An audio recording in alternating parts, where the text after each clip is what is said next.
But I always check them north slopes for the giants. That's the hot tip. That is. Yeah. That's my number one tip of the day, and most people are always saying, check those south slopes, but you always want to do that. But south slopes are good for numbers. North slopes are good for slobs. This segment of DoD TV is brought to you by Leupold, American to the core.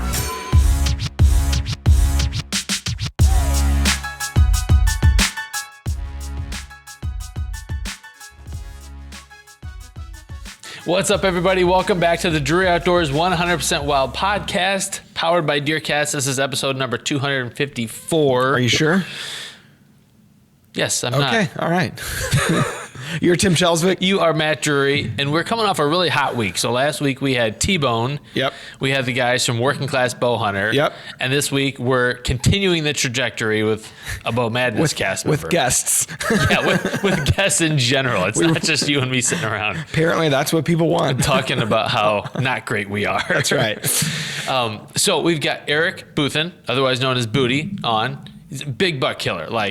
He's known for killing large deer on the team, and that's saying something. Yeah, when I look back in the history of Drury Outdoors in 33 years or so, there's a few guys that come to mind when it comes to the knowledge. It's one thing to be able to consistently kill 140, 150 class deer. That's not an easy feat either. Sure. But when you go up to that next level where I'd classify back in the day, like Ben Rising, Mark, of course, Tom Ware, there's a few guys that are consistent big buck killers, and Booty's always been in that realm. So look forward to picking his brain here a little bit. We're going to talk a little bit of shed hunting and look forward here to the next season. Yeah, because that really seems to be part of his equation is not only killing big deer, but knowing where they live year round. Yeah, I mean, that's his land management side is where I think his key to success lies. I mean, he puts a lot of attention onto the habitat management and what he's doing from food plotting and all that standpoint. So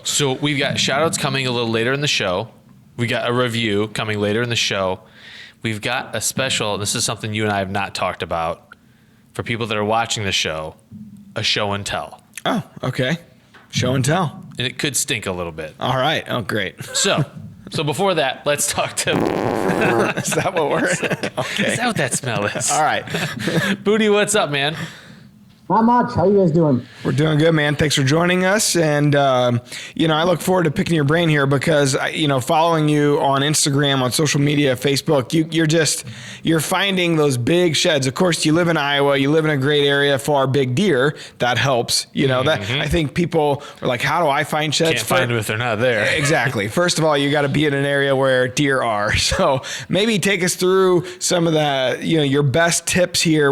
As we were talking before the show, you had a great one, just kind of a happenstance, something that happened to you here last week. So take us through kind of what your motive is here, how you go back and try to find all these sheds. Why are you so successful?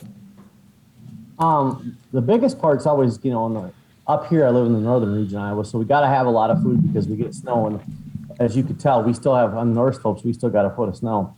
So having food, I didn't let them run out of food. Most of my food plots, thank goodness, made it through the year because of, the fall was pretty mild. So I had good food all the way till, end of February. So I had to start feeding a little bit. And just going in and feeding is my secret to my success because I don't run around and check cameras that are dead. I just go in to feed, keep them there, and never stress them because a lot of times they don't leave, they don't leave the food very far. So you don't want to go in there and monkey around a whole lot. So I don't even, if I see a shed, I'll pick a shed up by where I'm feeding. Other than that, I don't care if there's one out in the middle of the field when I'm feeding until I'm done. I won't go get it. I'll just let it sit there till this time of year because I'd rather allow that snow or any chance of snow be gone before I stress them because they take off. They're so herded up. They take off running. And before you know, you got the whole herd stressed, So a lot of the times I just like to start the feeding process, and then now I'll start dipping into shed hunting and frost eating at the same time. And that's how I've been picking them up. That is timbers yet hardly. Okay, that's so different than a lot of people that are kind of getting anxious and even in Iowa going out. I mean, we were getting shed finds on DeerCast in January. People finding them. Yep. It's easy to get anxious to go out because if you got a really big deer you hunted in you didn't get a shot at him and he's still carrying, and all of a sudden you find out that he's shed. Well, my thought on it is, there's probably other bucks living there if he's living there. And it's just not worth stressing the whole herd out. Even if there's 2-year-olds and 3-year-olds and you're just mainly focusing on that deer, I still don't go in there until they're all shut off. I just don't.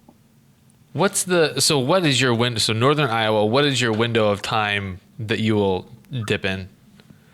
It always starts in March. Only time I find any horns, like I say, is off food in February, but I always start like right around March 1st, right after the Deer Classic, which that was this past weekend. Mm-hmm. That's when I'll start hitting it, because even right now, my north slopes are still full.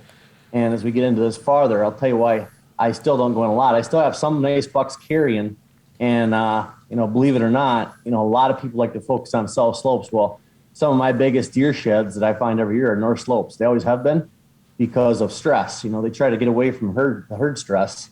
The big old mature bucks do. So a lot of the times I find big sheds, they're always on north slopes because of that aspect. Huh. We have not heard that tip yet. You always hear about south-facing hillsides, always. And I get what you're saying. It makes perfect sense. Those old, mature bucks, they're key to kind of growing old is staying away from that social stress, and they're kind of hermits. They just kind of get away from the action, so to speak. The young bucks, all the deer, the does, so that does make a lot of sense, honestly. You're talking about your dad right now? Yes. Yeah, old man winter. That's Leave right. me alone. Yeah, and like it's interesting because you think about quantity, but I suppose if you want to really focus on big deer and figure out where they're living, maybe you sacrifice the quantity side and go to those lower percentage areas, knowing that you could find bigger racks there. Again, you have to have big deer. That's my problem. Ditto. It don't matter if it's big. I mean, even if it's mature, a lot of times, most times, they're always big and mature, but they're not big in the antler department. It'll be 120, 130, and they'll be 6 years old. But so many times, for instance, this is a good point that nobody ever talks about, but everybody sees it. During late muzzleloader, you get to see a lot of their behavior because they're coming off the rut, and late muzzleloader in Iowa is end of December to January.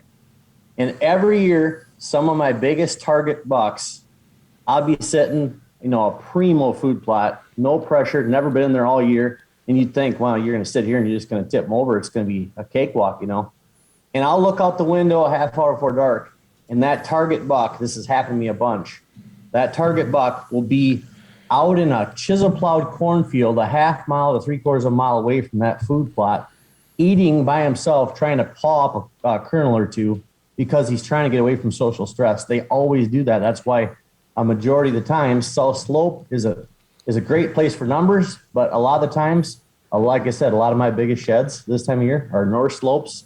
East Slopes obviously are good too, and it's always because they're laying on North Slopes, because not a lot of deer do that. So they're just getting away from all that pressure and that stress. And that's why they do it.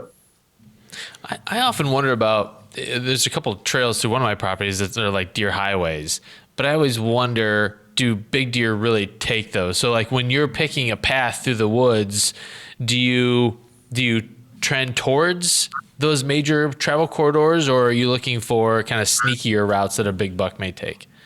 To answer your question on that, I've put in the years, and I still do it every year because you just never know. I've put a lot of cameras on main trails that are in the snow. If the snow's a foot deep and you have these big trails coming into food plots. I put a lot of cameras on them, and you'll still run on like a rut cycle. I'll have, one every 5 days, the same big one will come down that trail. And a lot of times they just come out off trails a lot of times. And that's where you find a lot of big ones too, is just places you never expect to find them, just the last place the snow melts. But I've put a lot of cameras on those trails, and a lot of times, like I say, they're so sporadic coming out on those trails because, again, it goes back to social stress. There's a ton of deer coming out those trails. And a lot of times if a bird flies out in some sand and corn, a lot of the does and little bucks are already out there. They take off and they run right back into them trails where they're coming from 3-4 times a night, no matter if the farm has stress or not. And that's why they just seem to, a lot of times they'll just take their own trail. They never come down them trails. So you hang cameras on a lot of them trails, you'll see that, and most farms, that a lot of them just come out on, their own trail, their own way.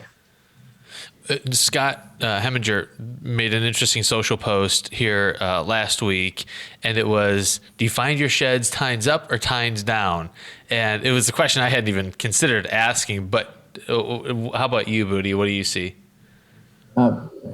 It's just how they're going to fall off the head. It's like grabbing a horn in the office right there, dropping it from your waist and letting it hit the ground. That's where it's going to land. It's going to land times down, times up. I've had them everywhere. My coolest way to find them is to find a set and they're grappled into one another. I've had that happen like 6, 7 times. It's rare, but it happens into a bed. That's pretty cool, but it's just when they fall off, you don't know if it's going to be times up, times down. Well, we've got video of a really cool matching set that you found. You want to tell us about that? Yeah, I was frost eating the other day. I was finishing up frost eating because I've been doing a lot more frost eating this year because of, like fertilizer prices are going to be through the moon this year, the way it's looking.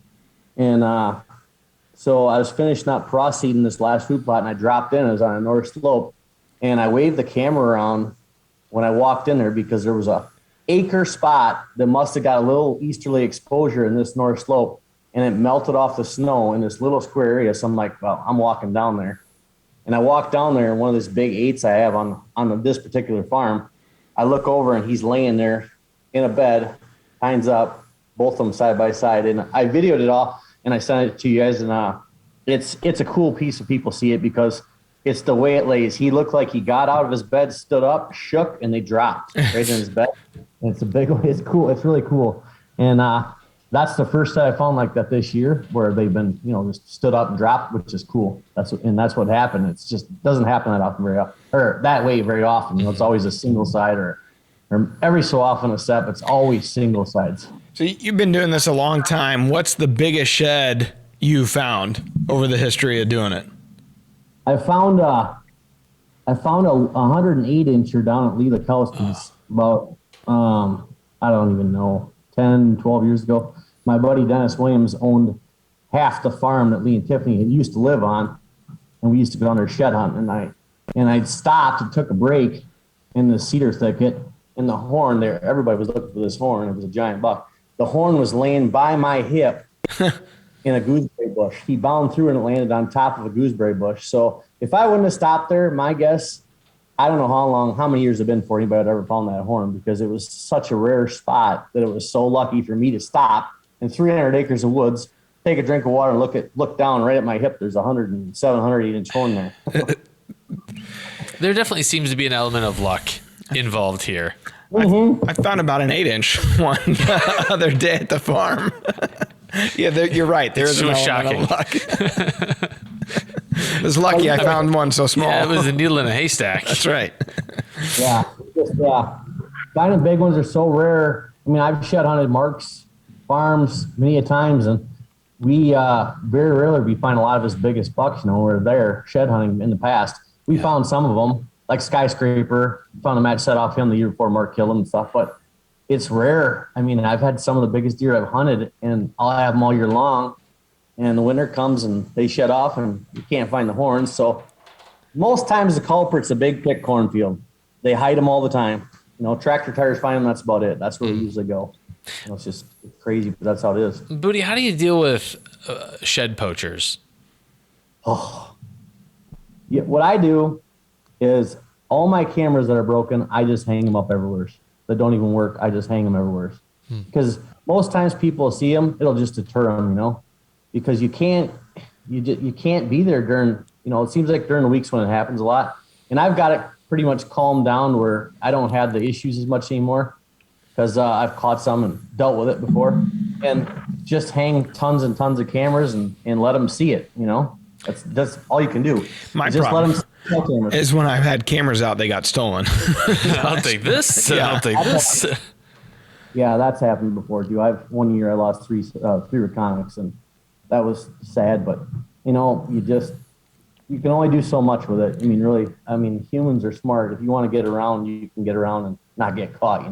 Yeah. And but a lot of times anymore, I don't deal with it. Like in southern Iowa, down by Mark, them guys have so many people and there's so many managed farms down there. Up here where I live, there's not a lot of managed farms and it's just not a lot of food plotted farms. So, it's not a big thing for people to shed poach a lot. There's groups of them, but it's not really that huge up here.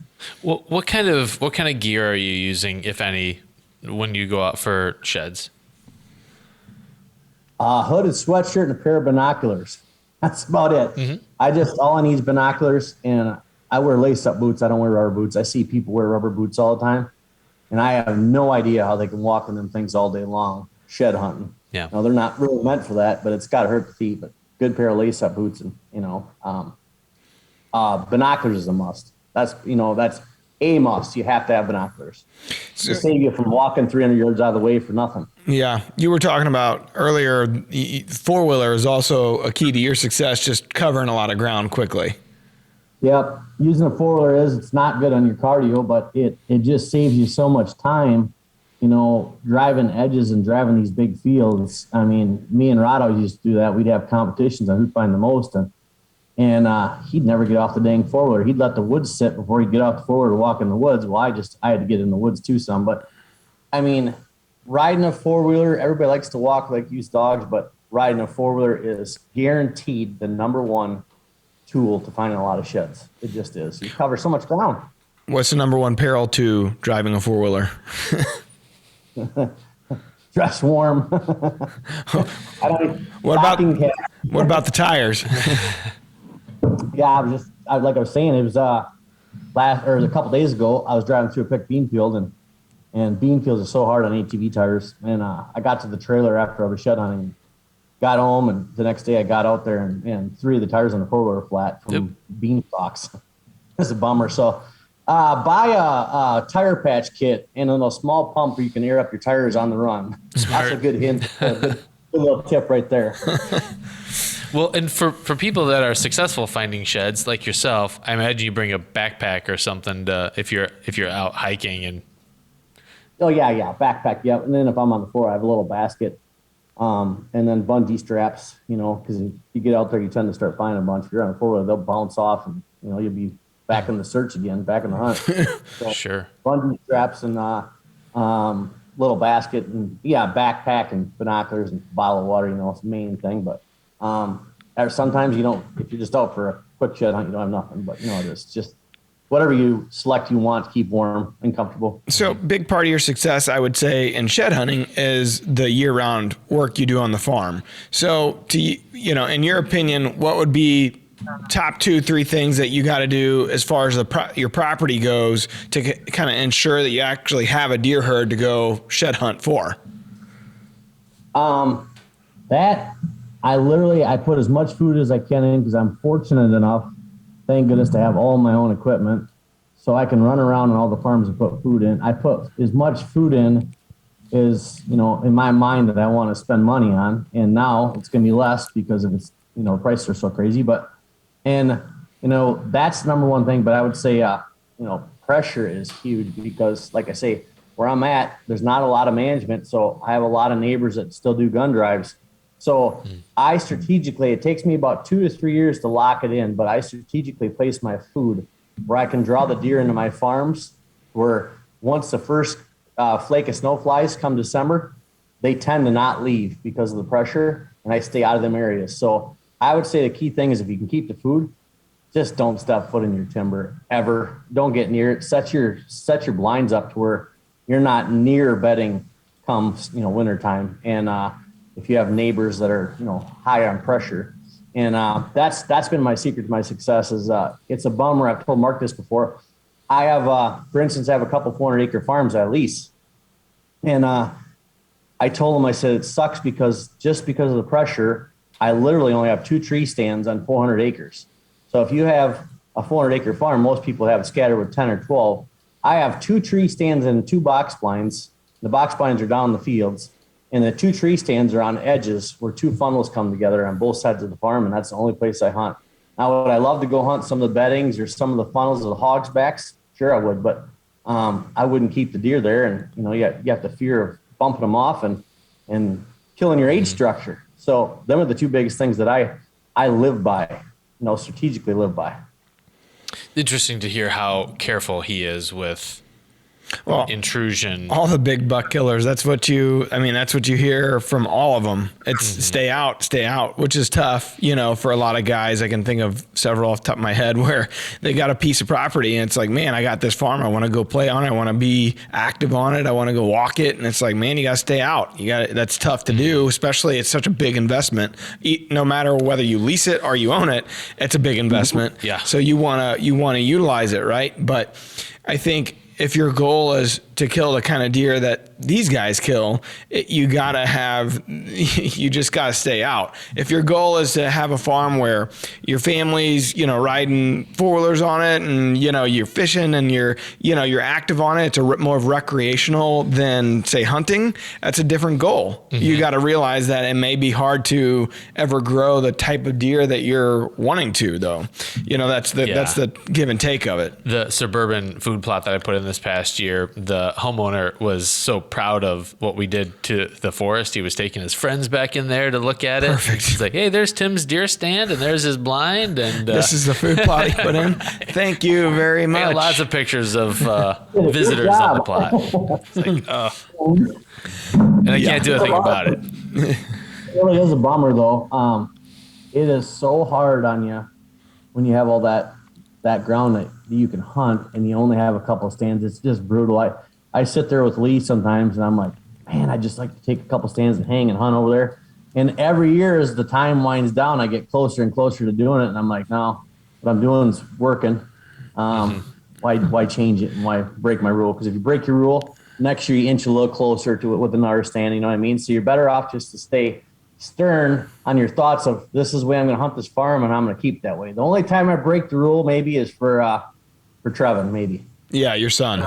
Yeah. He's just naturally lucky in ways. He can walk out and we could be trying to hunt 2 spikes and a 150 a walk out. He has killed some big deer.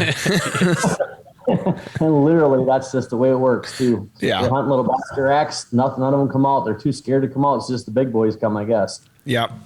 Could be something in the Bothun genes. So you plan a lot of food plots. You've talked about it. What's your go-to, like in a perfect world, subtract prices and fertilizer costs and all the things that are rising this year. What's your go-to food plot that you put in?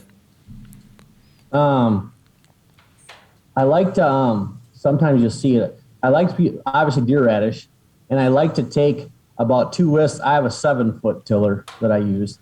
I like to take 2 whisks around. If I'm doing an edge or a point of a field, I just like to break it up so it's just not radishes. So a lot of times what I seem to do the best on, you can use clover's good too, but I like to take 2 passes around the outside along the wood edge where, you don't get the best, growth. And I like to put winter rye along the edges as late as I can. I'll be in there, mid to end of September gambling because I only want it to get about that high.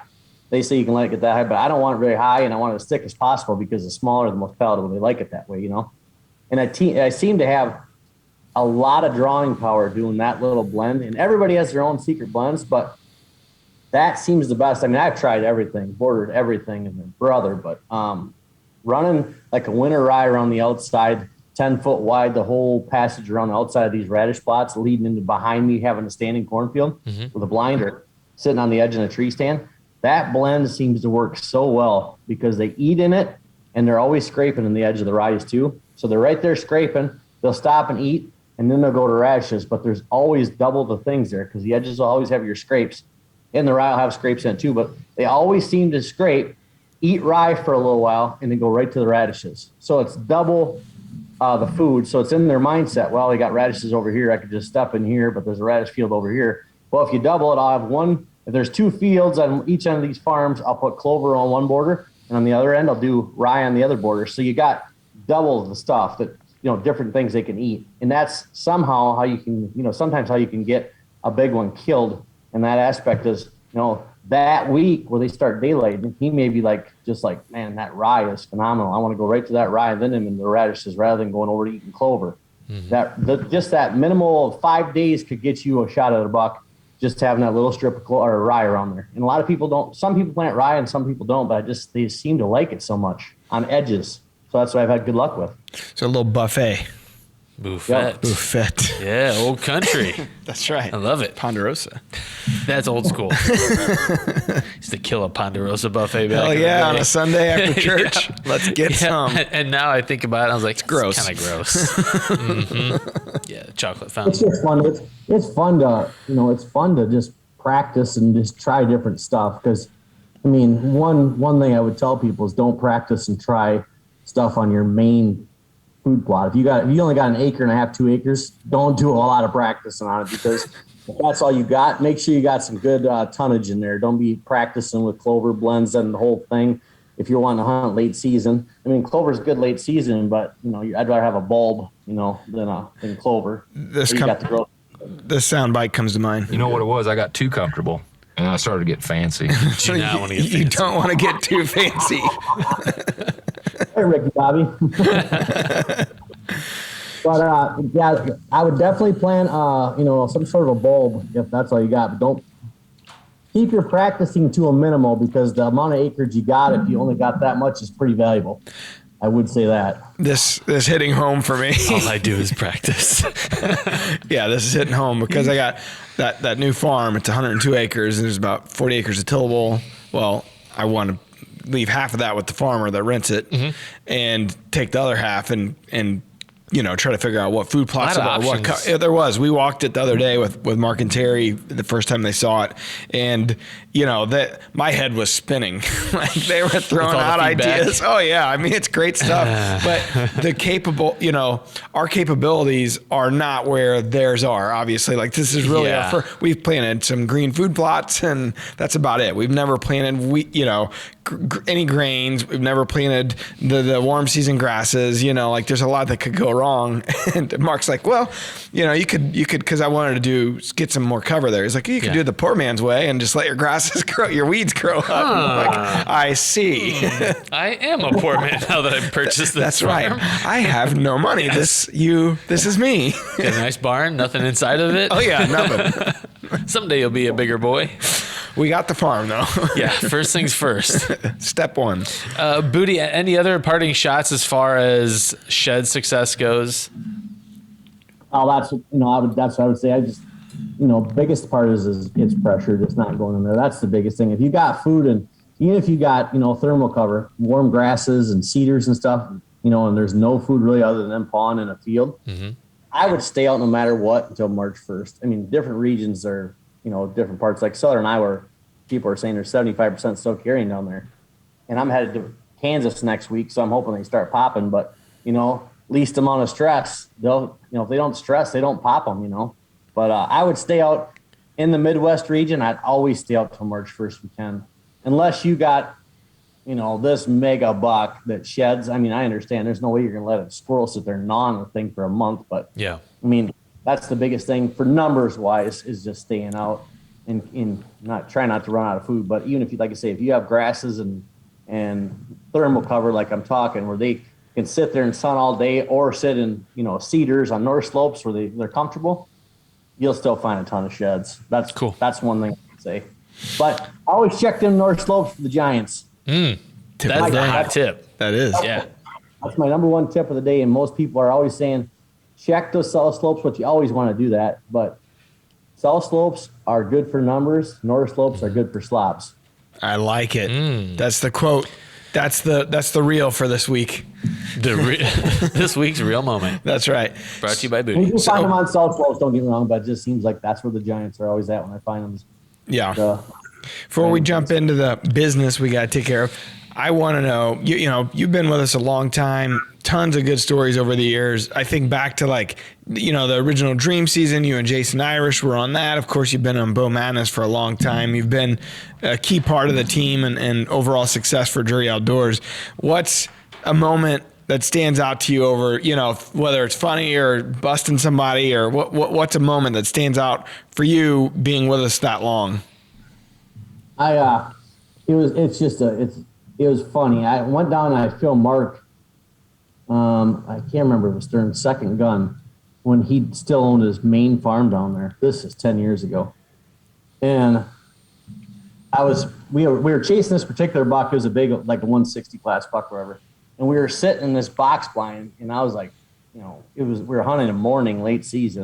And I was scratching my head here thinking, what in the world are we doing? Well, this deer come from underneath of us, and Mark had spotted it, and it was so hard to see. And we were using the old XL 1Ss, remember the big camera? And he come out, and Mark's like, yawn it. And I filmed it, and he shot him, and the deer run off. And I think the deer, I can't remember if he ran back underneath of us or what. And I told Mark, I'm like, I think I got it, but I don't remember if I pushed record or not. And I'll never forget the look on his face when I said, I've seen it. I don't know if I pushed record or not, because back then that was a huge deer, and it's still a huge deer, don't get me wrong, but back then 160s were monsters, and I'll never forget. I mean, his face went white, looked at me like, is this joker kidding me, or is he being serious right now? Because I didn't know about it. I was in the moment. I was like, man, that was a big deer, And I ended up getting on record, but I'll never forget his face. It was so comical. And he went like this. His face, he's like this. I'll never forget that. And he may remember, it may not, but it was so comical. When I was driving home after we killed that, I remember I was just driving down I-35. It was like 2 hours into the driving. I just broke out laughing because I thought of his facial reaction when I was driving. It was a pretty fun moment. Speaking from experience, if you would not have got it on camera, you would never have filmed them again. Would not have been so funny either. Oh, no. That's a fact. No, that's a fact. I know that. I've heard many stories. I'm sure you've been there before, Matt. Yes, I have, in Colorado. Mule deer, huh? Never filmed them again. We just talked about it, actually, on Monday. We were joking about it. Dad's like, you did that by design. I was like, we'll never know. We just got a checklist to everybody that's filming them, and there's a box. He's done. Yeah. Check. Cross it off the list, as my grandma Lucy would say. One shot. We're crossing it off the list. Jeez. Mm-hmm. Good deal. Well, Booty, you want to stick around, or you got a jet? I got a jet. I got furniture guys coming here in a little bit, so it was fun talking, and I'll probably jet out if that's fine. Yep. Yeah. We appreciate you jumping on, man, and good luck. Kansas shed hunting. Good luck in Iowa the rest of the way here. And I look forward to following along on your Instagram, your Facebook channels, because he's always got the good content, the big deer content. Deer, that's right. really what we're talking about. Not a lot of content, but it's quality. Thank you. All right. Guys. All right. See you, buddy. See you, Booty. Yeah, talk about a consistent. Even like the buck that Trevin killed this past fall It was bigger than what you and I killed. Most grown men would die to kill a deer like that. Yes. And it's funny because Booty and I talked quite a bit through the season. And he's like, I didn't want my kid to kill a big deer. Yeah. And it's happened a couple years in a row now. He's like, God, I'm trying to get him a small deer, but every time we go out, a big giant comes out. And he's like, well, can I shoot him? And I will say, like, his kid, so his son is about my son's age. And it's a difference of, in my opinion, growing up in the country, surrounded, like they're living that lifestyle 24/7. Sure. And we're not, right? We're in the suburbs, and it's a production to get the kid at the farm. So it's a difference. I don't think my son's ready to hunt. His son's been hunting for a couple of years. He's a killer. He's stone cold. But Booty has kind of held his hand through all the process, and he wants to. He's a part of it. They shoot all the time. You know what I mean? It's appropriate. He's found more sheds than I have this year. The son, and bigger. So I mean, they're just living that lifestyle. So it's cool to see. But Booty's not one of those guys that, I mean, he wants his son to earn it. And Booty has definitely earned it over the years. Yeah, Booty's also one of those guys. It's always the quiet guys that fly below the radar that are the big buck killers that really know their stuff. You don't see them all over, so they got nothing to prove because they're too busy killing. Well, he doesn't. We had to twist his arm to be on the podcast. Like, this isn't a guy that's going out there trying to be on every single podcast that he can get on and kind of blow his name up. That's not what he's about.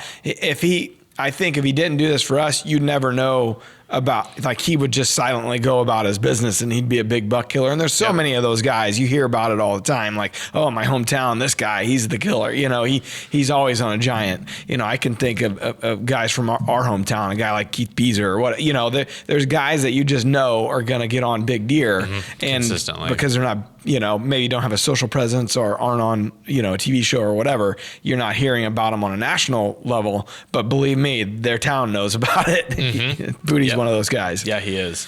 Well, we've got some new Rack Pack members to welcome into the show. And if folks aren't familiar with this segment, we usually throw in a fake name to just trip me up, just to have a good time. All right.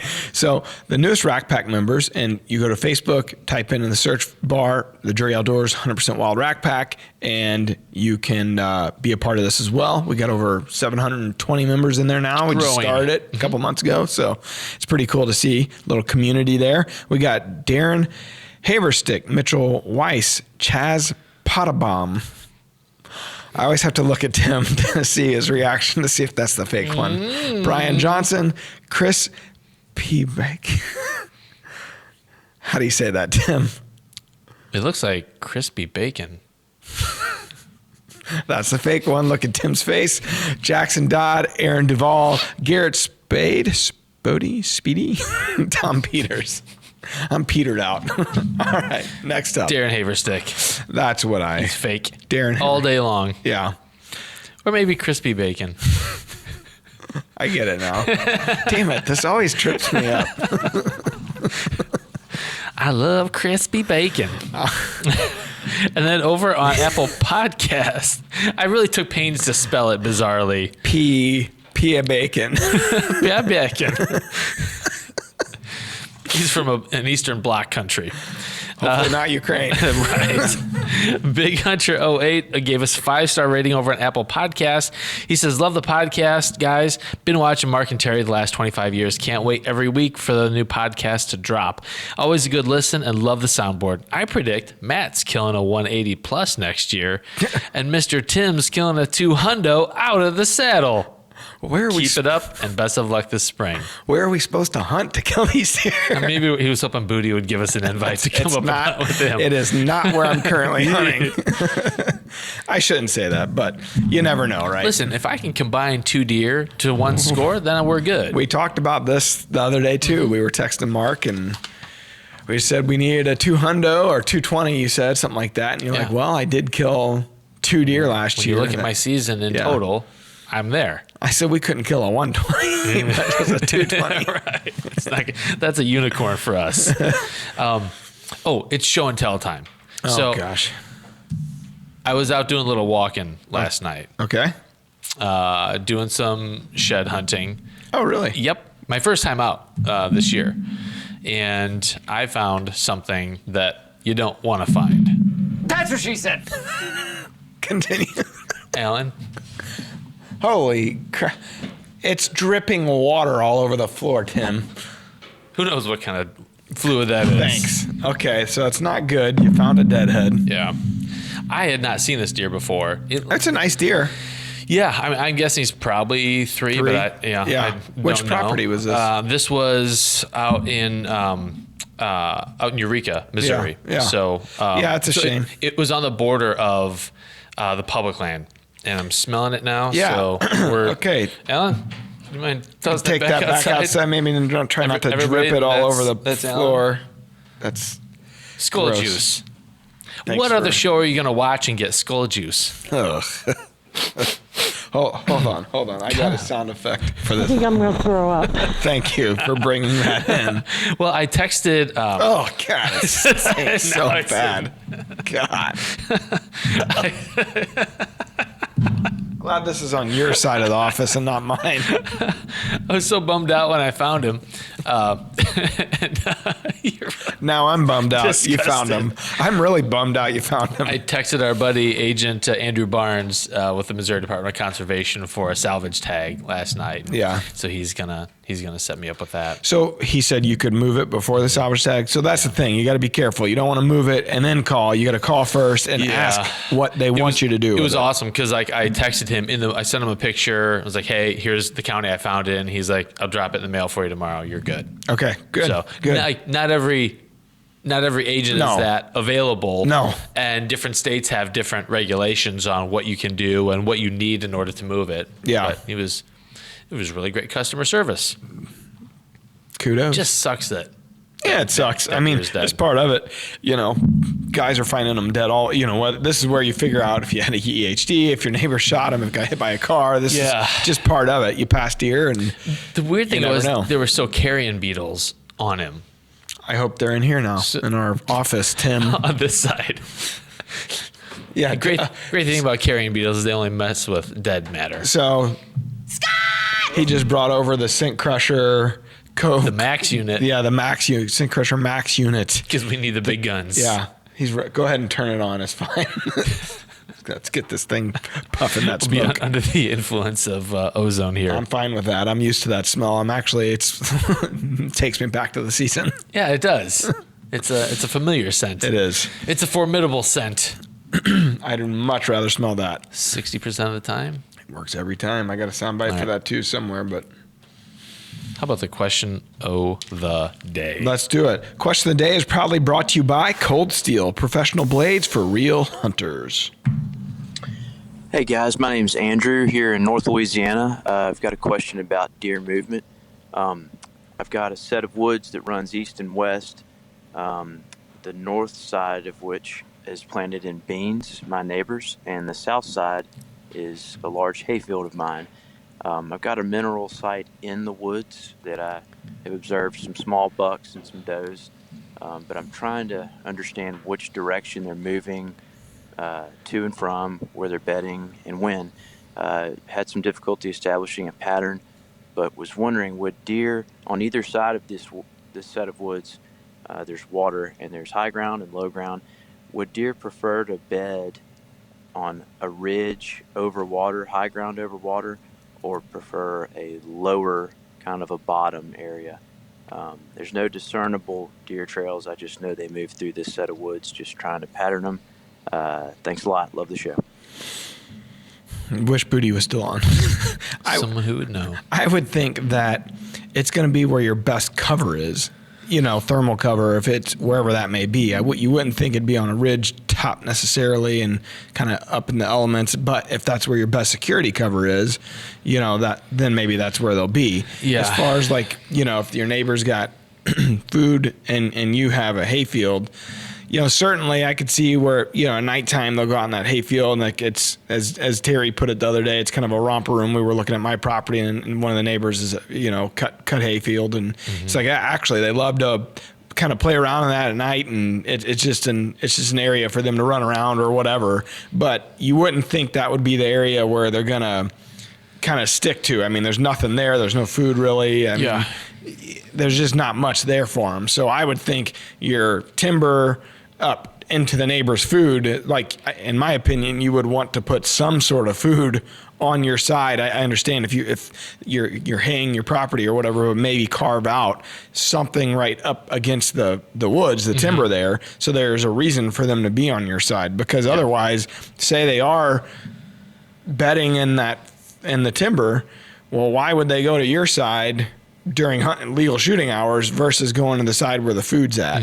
And I'm sure that farmer, you know, cuts those crops or you harvest, you know, the crops come anywhere from October through, you know, November or whatever, but still, you know, that's when you're probably wanting to be hunting too.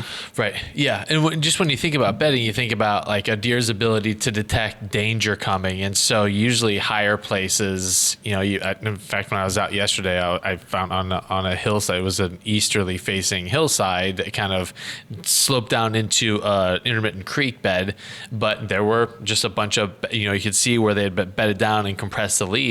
They got a great vantage point for kind of the plateau that's above them, but then also everything that could be coming up in that valley. And so you think about their need for security and their need to be able to visually detect anything that's coming. So higher vantage places seem to me to be the place where deer tend to bed. It could be different though, like if there's not enough wind cover and it's really windy and blustery, then they maybe want to hit in the face, get down out of it. Yeah. So a bottom might be better. So it's a little bit dependent on weather factors. Yeah. But in general, you need cover. So 100%. Yep. All right. Wildlife Word. It's brought to you by Hunter Specialties, exclusive makers of the DoD signature series of turkey calls, which I started to get my turkey stuff out this past weekend. I was texting with Dustin Lynch yesterday, and he's like, man, I got to start getting them out and start blowing on these mouth calls because just got to get the practice in. I'm like, yeah, about that. Me too, but I should start. I could practice for months and it's still going to sound like crap. Yeah, every now and again when Mark's in the studio, I think about like having him diagnose my calls, and then I think a bad idea. I think twice. And I don't. He'd be honest. Yeah. That sounds terrible, Tim. Here's what I would really killed a suggest you turkey do. before? Use a slate call. Use a box call. Yeah, much safer. I can do all those things, but boy, makes it tough when they're right in on you and you need one last set of calling to make it happen. Yeah. And for you, even worse, because you're always bow hunting. Yeah, like a weirdo. An idiot. Like Laden Force. Yeah. I mean, I'm like the Laden Force of the turkey hunting world. not an idiot, though, right? Well, not that component. Okay. Different level. All right. Okay. So this is it's about wild turkeys. Wild turkeys can succumb to something called blackhead disease. It's an often lethal illness causing the birds to stand with their heads tilted or drawn against their bodies, droop their wings, and keep their eyes partially closed and ignore danger. Sounds drunk. Sounds like I'd like to hunt some of these turkeys. What causes blackhead disease? Is it A, a single cell parasite, B, drinking too much water, C, eating too much chocolate and greasy A, foods? B, C, D, dummy. A, B, E, D, C, F, G. I think I know my alphabet. Okay. Thank you. Or D, is it shame? Well, as much as I'd like to think shame is involved, You've been a bad turkey. I think it's a single cell parasite. That's right. Got one. I didn't even need help. And they say, like, if you were to do an autopsy on these birds, that their lungs have these, like, almost like, you know, when mold grows on bread, usually it's in circles. Yeah. They usually find these, like, rings on their lungs that indicate the bird Gross. was I would infected. assume you don't want to eat that turkey. Yeah, you probably wouldn't want to, although poultry, just most poultry diseases don't jump that kind of species barrier between people, but still, like, you just wouldn't want to take the risk. Yeah. So that's blackhead disease. Pretty gross, Tim. Thanks for... Good times. Brought in diarrhea. brought in a stanky deadhead. Yeah. You really brought this show down. Who would have thought you could have brought it down any more than you already do? But you did it today. There's a lot to this show, and if you only listen, you're only getting probably 70% of the goodness. Because you watch it, and there's some extra, like Booty's 8-point shed find. That's gonna be something watch you it. can watch. Tim's Deadhead. You got to watch it. It was compelling. All right. Smell-o-vision. That's That's what we need. At this point, you'd be smelling that Scent Crusher ozone. We got it running here. Right now, I got a real mixture of ozone and death. Yeah. Good times. Used to that in the fall. Ozone means death. Wow. Meaning, if you use it, you're going to kill something. You should be in marketing. I am, Tim. Oh, congratulations. Not well. All right. I got a meeting here in 7 minutes. We got to Okay, go. let's shut it down. We got to shut it down. Next up is episode number 255. I think. You never know. It could be 262. I mean, you got A, B, Who C, D, E, knows? F, G wrong, so. Yeah, and apologies to folks who looked at our Apple podcast Been a real feed. nightmare. And it's a word jumble in there. It's not our fault. It's not, thankfully, and it should be resolved about now. But we appreciate the fact that people missed an episode. Like, they're like, hey, what's up? Missed it as in, like, where's it at? Exactly. Not yeah. like, I'm going to skip this one. I'm sure there's a little bit of that going on too. All right. All right, so the shed search continues. Yes. You're at 1. It's a tiny one. I've got 0. got a So dead you're end. still ahead of me. Technically, I suppose. I got 2 with a skull plate. In attached. fairness, Doug, the landowner at the one lease, he's kind of been out there a little bit, and he's found quite a few, 4 or 5. Did he plant that one on your property for you, or did Scott maybe do that? No, I found Oh, it Matt, look at legitimately. you! You found a. That's right. And then Scott's found a couple at Ellsbury, and then I found the one lonely small shed at my piece. But the team. cool part was I did it with Cameron and Lola. We were out shed hunting together, Yeah. and we found it. Like, I filmed the whole thing. It's on my Instagram reel. It's pretty cool. Funny. Yeah. So Okay, well, right. let's shut this baby down. Thanks Let's for do it. watching and listening, everybody. All We right. appreciate it. until next time, peace out.